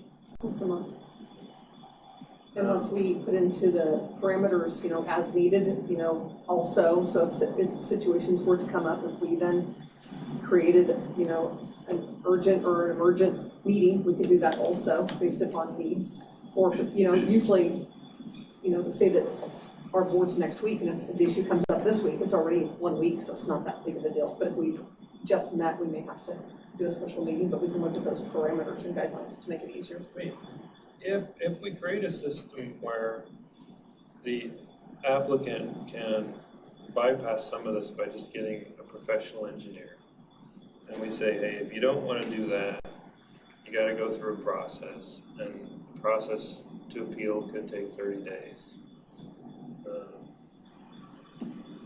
You can either meet with the advisory board to get advice, and that could be the first step. To me, the policy should say the administration should strive to resolve the dispute or appeal within 30 days. Let's just say, and if that doesn't happen, then you might have to appeal to the zoning board. It's a process. It takes a while, but you got outs. You can hire a PE if you want, and it's not unusual. Even in a zoning process can take a good 60 days if you're really moving, right? Oh, yeah. So how about that? How about, it's still kind of in the administrative appeal process. You can go to your advisory board, and it's not like the board has the authority to overrule, but you can get their advice and use it for your administrative decision, and if they say no, then they can appeal. Sounds good. Does that sound all right? Would this be a place to ask for input from the background, or would they feel like that would be a process that would work in the real world? Did you guys understand that process? So, step one is to kind of reduce the complexities of the policy in general, and then create an atmosphere where you can work with the administration. But if there's a full-on appeal, that could take 30 days. I guess to speak on that, the appeals process, I really can't think of too often that we have appeals to put that. So if we're talking about appealing how we want to use a new product, some of those products have been out there for 5-10 years, we still don't have them. So if it was going to be 30-60 days, I don't think anybody would care. Okay. I don't think that's too long of a delay. The only thing, as far as case specific, per site basis or whatever, we do a lot of waivers. I have 1, 2, 3 waivers, probably every system I put in. Those waivers are for our setbacks and our code. So if you were to take our code and make it 50 feet from a well like it is in 4-2 versus 100, that would probably be a waiver that I get at 90 feet that I don't need to get. And as far as having someone review that, if I ever wanted to get closer than 50 feet, I have to go to KDHE to get that waiver, because now I'm trying to get closer than 4-2. I personally have never filed a state waiver. So if we followed those state minimums, then I don't see where I'd even have waivers, let alone some of the appeals, that we could just work through with either board. Well, and that makes a good point. That was my other point of how do we approve products here? And Josh made a really good point. It's hey, if there's a disagreement, let the contractors appeal that. You can go through the process. And then, some of that I think should eventually come to us or the planning board. But is there a more black and white approach we can take to products? Is there a national standard? Speak on the standard, Rob. Yeah, NSF, that's national. These companies, like Commissioner Hurst said, that they spend a lot of money getting this certification and engineering. And so why is not NSF good enough? It should be. Let's let staff answer that. There's no need in re-engineering something that's already engineered. Okay, You so understand? why isn't NSF? It is. What I was also trying to explain into another meeting that we've had in the past is there are other approvals. There's ANSI certification now. There's other certifications that to me still look, I mean, they do the same thing as NSF. So why not use those? If they follow the same regimen as NSF, why can we not accept those? But if you're going to go that a product is engineer approved and he's got it stamped, that opens up the doors for you even more, because not all products are NSF approved. Not all products have ANSI certification. Some of them may only have other certifications where they may not quite meet that, but if the direction of the board is, but if they've got an engineer stamp, then use it. That's an out, right? Like, that would be beyond, like, if it's NSF, if they say it's NSF, can they put it in Reno County? Currently, the county has a nutrient reduction policy that was in 2005, which we've also talked about in another meeting. And what that does is it has an additional requirement that they want products to also remove nitrates better due to the public health significance of nitrates in groundwater that can cause effects with pregnant women and infants. And so the county has that additional criteria on top of the NSF, and that seems to be a struggle for a lot of products, trying to hit some of those standards. So Reno County basically says that the better your product removes nitrates, the smaller the lot size you may install on. Rightly so, right? When you get into subdivisions, there's a lot of compacted housing going on. And so that policy seems to be a little bit more. Where is that in here? It's not. It's one of those administrative policies that we told you we would get to you. So that seems to be the nitrate problem. Our nitrate policy seems to be, it's more stringent, yes. It was approved in 2005, and so some products struggle meeting that standard. But if the direction of the board is... That's not an interpretation of this, is it? No, it's not an interpretation. So how did we create a policy that goes beyond this, or like a requirement that's a code basically that restricts them from using product that's not in here? Because we said, right, you guys don't change this, you just interpret it. Right, there was a policy made in 2005, that's what I'm explaining to you. I did not make it. It was passed by the health officer and the assistant director at that time, and it was for nitrate reduction or nutrient reduction. So it was an administrative policy that created requirements more stringent than this. Correct. So it wasn't something passed by this board who has the authority? I don't believe so. I don't know, I'd have to look. I don't think it's signed off by the board at all. It's signed off by the health officer and the assistant. And so as products come in, they are also compared to that standard because that's the county policy. But that's not even a valid, like, you've created law, like the department created law through administrative process that wasn't approved here. Correct. So if you say, if the board's direction is, you want it, if it's engineered stamped should be good enough and meeting NSF, then that policy would probably need to go away. That's something that needs to be looked at. Well, it's not in your authority to do it. That's what's in question. And I asked that question when I was reading this stuff.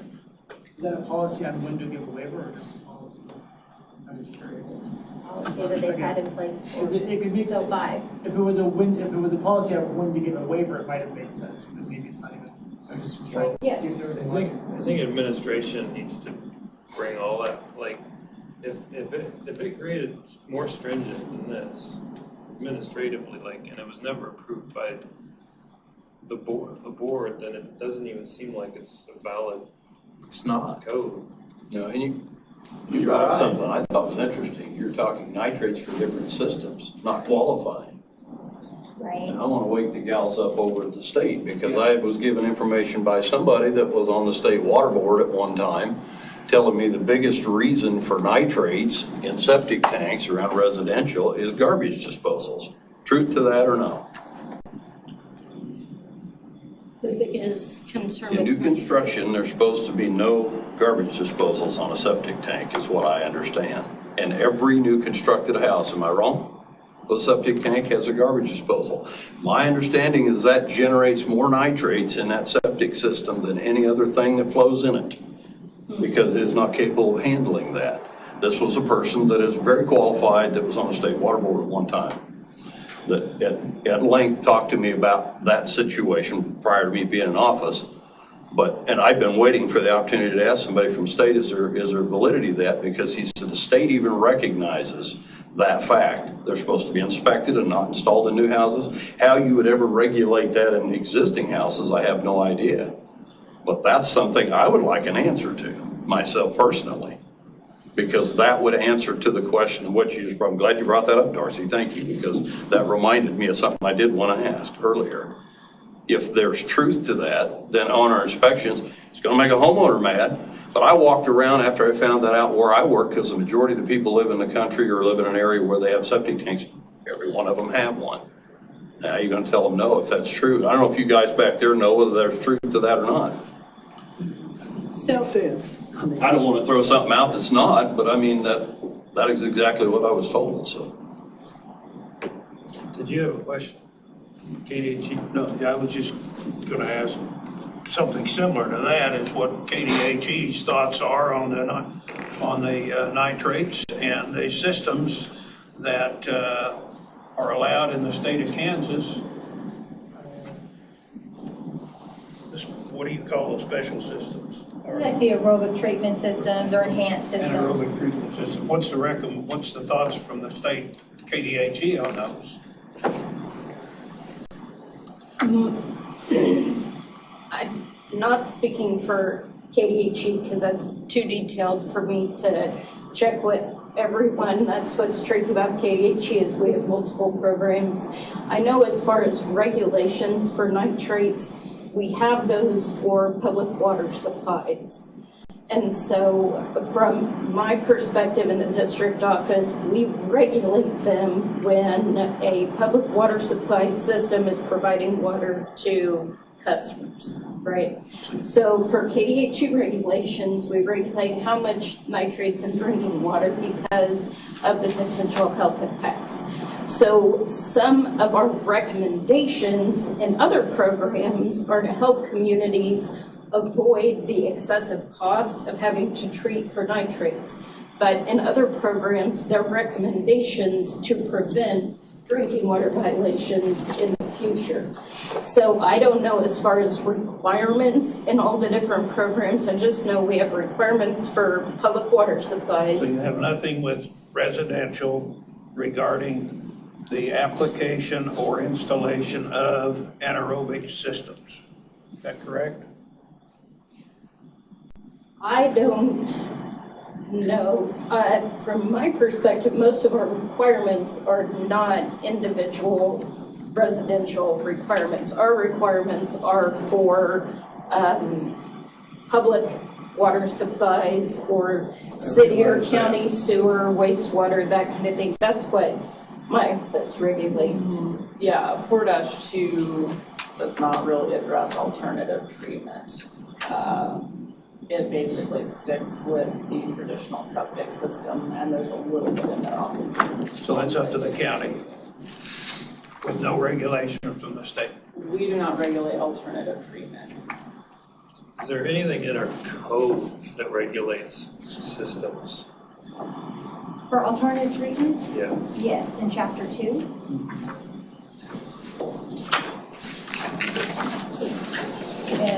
The code has that properties less than 3 acres would be required to put in an enhanced treatment system, and I will get you to a specific page here.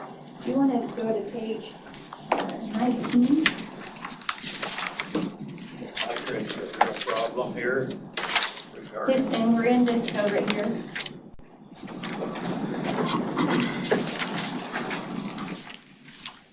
Those 19 and 20, 18, 19, and 20 are the pages of setbacks, different, that people have been bringing up today as well. You'll see that through that area. Plan approval is on page 19. It specifically speaks about enhanced treatment or aerobic treatment systems. There is a definition on page 16 that defines what an enhanced treatment system is, and an aerobic tank that we've been talking about today would definitely qualify for that definition. Then that's on page 16 if you need to know how it's defined.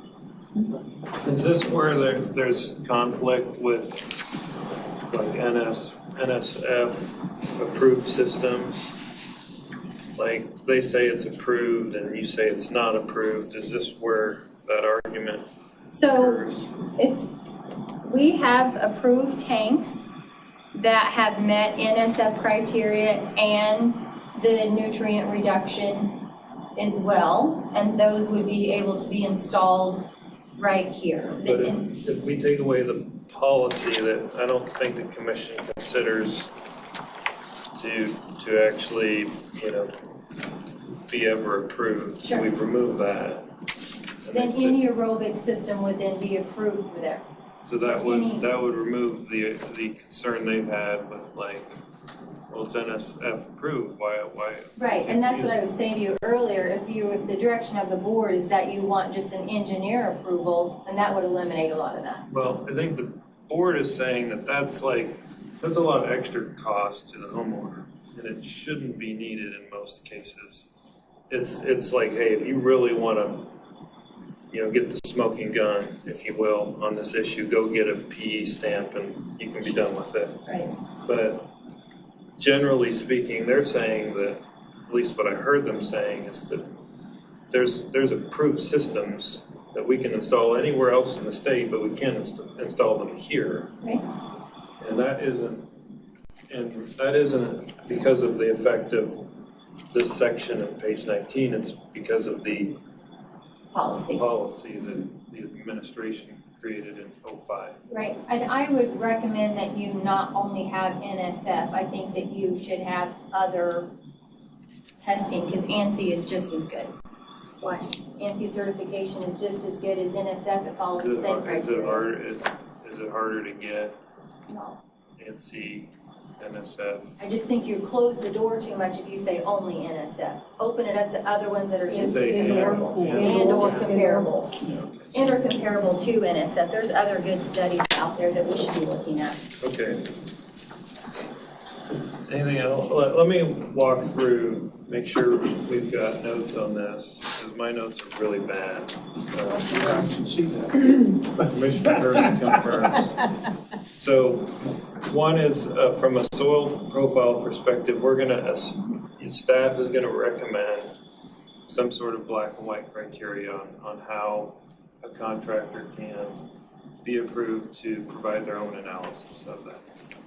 And if they do that, can you guys say, well, you didn't analyze it right? No, we do want contractor input on that. No, but if they're certified, is like looking at soil like looking at artwork? It's like you have this interpretation. Would you like to come get in a soil profile pit with me? Well, I've heard this argument, right? Yes, it's like, I looked at it from my training and it meant this to me, and the health department looked at it and they said it meant something totally different. Yeah, I've disagreed with the soil judge before. Okay. So, how do we get through that subjectivity? Like, if you're trained, your license is on the line, like, can't they, okay, you've gone through and you now have the certification. With hands-on, I agree with you, with hands-on experience. Whatever it is. Then yes. Let's say yes. okay. Yes. So, yes, sir. Yes. So we're saying we're going to provide black and white certification requirements. Once they do that, if they're a licensed contractor and they file a permit and attach there as their analysis, we're going to take their analysis because they're certified. Okay, that sounds great. We're gonna establish, staff's gonna make a recommendation on turnaround time. I think we saw on other permits, there was 24, 48 hours. I think the commission would like to see some quick turn in policy. So, you know, generally speaking, we always turn it quickly. And then we said as kind of a presumed approval, a professional engineer license in the state of Kansas could provide that. I mean, I would say you could, you know, potentially find waivers in this code if the PE says why a waiver should be granted. Does that make sense? Am I making sense there? I'm not making any sense. Nobody's on. If you're allowing the national standards, whatever company it is, if that's the road we're going down, and in my opinion should, then it's met the criteria. Like the goal is to not contaminate the water, right? Right. And if you get a PE letter that says this will not contaminate the groundwater, like that seems like a way to get the job done. Yeah. Okay. We're gonna get a recommendation on changing the appeals process, the 30-day, you know, if there's a formal appeal, there's a 30-day turnaround time for administration, which they'll reach out to their advisory board for feedback on. If that doesn't occur, then the Board of Zoning and Appeals would take on the matter more formally. And then I think, you know, we'll wait to see what the commission wants as far as whether it then comes to the full commission like other appeal processes do. We'll leave that open because I think there's some debate on that item. And then I think we're generally wanting the administration to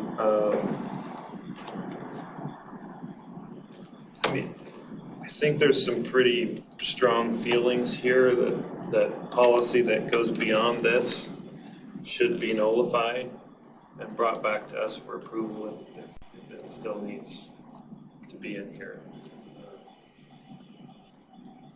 I think along with that, I think the earlier consensus was this should generally turn into this. It seems like there's administrative processes in here that probably would still need to stay, just like how you do things, but the particular restrictive codes could be reduced to this.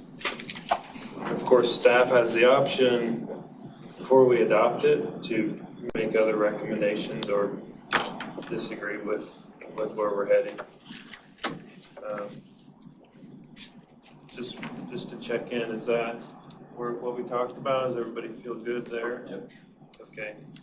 And I did understand, right, we're gonna get copies of all these administrative policies to study, because I don't like what I heard here today on the one. Possibly others need looking at. Randy, you'll get us those policies. Yeah, once I get a copy, I'll give them to you. I feel like we didn't give Department of Health and Environment an opportunity to say anything today. You were here when we needed you on a few items. Was there anything you came here today or anything you heard today that you'd like to comment on? Do you want to give a quick overview of kind of KHE steps with code revisions, just in general? Yeah, so usually with the code revision, I think you should have a packet Procedures. Pile of papers you've got in front of you that goes over the code revision process. So you would be, once you have determined what you want to submit to KDHE for review and approval, you would need to have the sanitarian, the county attorney, and at least one county commissioner sign off on this concurrence form. That needs to be sent to us in addition with the draft code, as well as the code review form, which outlines any changes. Now that is more for if you're just making changes to particular sections. If you're going to throw out the code and start from scratch, then you would just say new code.